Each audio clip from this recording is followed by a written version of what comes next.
நேற்று ஓபிஎஸ் ஐயாவுடைய பத்திரிகையாளர் சந்திப்பை நான் பார்த்தேங்க ஐயா. அதற்கு எங்களுடைய தலைவர்கள் இருக்கிறாங்க, பதில் சொல்லுவாங்க. நான் இந்த கூட்டணி இதுக்குள்ள நான் போக விரும்பல. ஒரு விஷயத்தை நன்றாக புரிந்து கொள்ள வேண்டும். எல்லோரும் எங்களோடு தான் இருக்கின்றார்கள், யாரும் எங்கேயும் பிரிஞ்சு போகல. அதனால் நம்முடைய கூட்டணியை பொறுத்தவரை அது வலுவாகத்தான் இருக்கு. அது சில அரசியல் கட்சி தலைவர்கள், குறிப்பாக திராவிட முன்னேற்ற கழகத்தினுடைய கூட்டணியில் இருக்கிறவங்க தேவையில்லாத குழப்பத்தை விளைவிக்கிறாங்க. அதனால் எங்களுடைய தலைவர்கள் இருக்கிறாங்க, ஒன்றும் பிரச்சனை. ஏற்கனவே உங்களுக்கு சொல்லியிருக்காங்கன்னா, நான் இன்று ஒரு தொண்டனாக பணி செய்து கொண்டிருக்கின்றேன். சுப்ரீம் கோர்ட் பிரச்சனை கேளுங்க, பதில் சொல்றேன். பிரசிடென்ட் பவர்ஸ் கேளுங்க, சொல்றேன். எல்லா அரசியலும் கேளுங்க. நான் ஒரு தொண்டனாக என்னுடைய பணியை செய்து கொண்டிருக்கின்றேன்.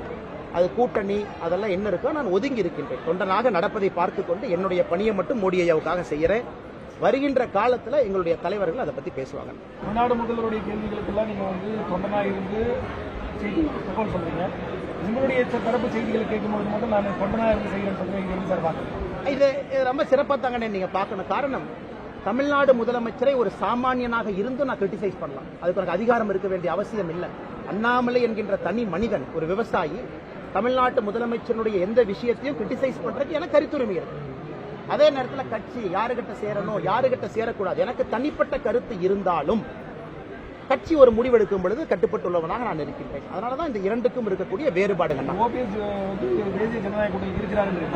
ஓபிஎஸ் அண்ணன் எப்போ எங்களோட தான் இருக்கார். அவர் எங்கேயும் பிரிஞ்சு போகல. ஓபிஎஸ் அண்ணன் எப்பொழுதும் எங்களோடு இருக்கின்றார். பாரத பிரதமர் நரேந்திர மோடி அவருடைய இதயத்தில் ஒரு ஸ்பெஷல் பிளேஸ் ஓபிஎஸ் ஐயாக்கு இருக்கு. அதுல எந்த மாற்று கருத்தும் இல்லை.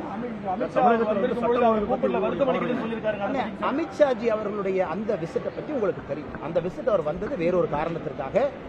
அமித்ஷாஜி அவர்கள் என்டிஏ கூட்டத்திற்கு வரும்பொழுது அன்னைக்கு பேசுவாங்க. அண்ணாமலை கோயில்ல பக்தர்கள் தரிசன வரிசையை விட புறவழி தரிசன வரிசை தான் அதிகம் பேர் மக்கள் போறதா ஒரு குற்றச்சாட்டு இருக்கு.